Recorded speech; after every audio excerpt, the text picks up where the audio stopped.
Aloha and good afternoon. Thank you for tuning in to This Is Now. We begin with this new at noon, a disturbing confrontation at a Waikiki hotel after a visitor lashes out at a drag performer. We have new reaction today because the incident was caught on camera and sources say the angry mother was put into handcuffs.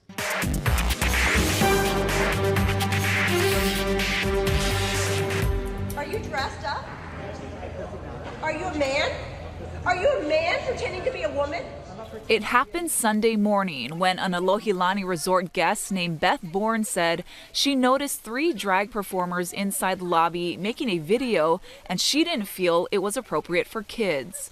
That's when the heated exchange happened, with the video going viral. Police were eventually called and Bourne says she was escorted back to her room. Sources say she was not arrested or charged.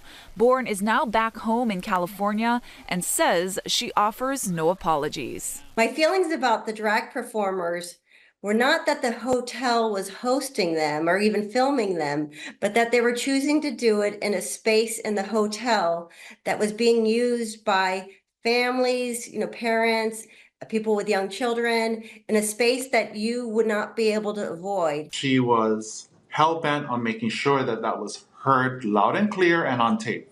You felt sadness for her simply because you felt sadness and pity simply because you knew you couldn't, there was no talking around this. I'm not surprised when things happen with the way the world is.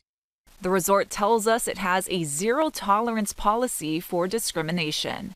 Meanwhile, Bourne's employer, the University of California, Davis, released a statement saying it's aware of the widely circulated video and condemns the offensive statements as deeply hurtful. It goes on to say while its employees' comments are protected by the First Amendment, they do not reflect the values of respect and belonging that form the foundation of its campus community.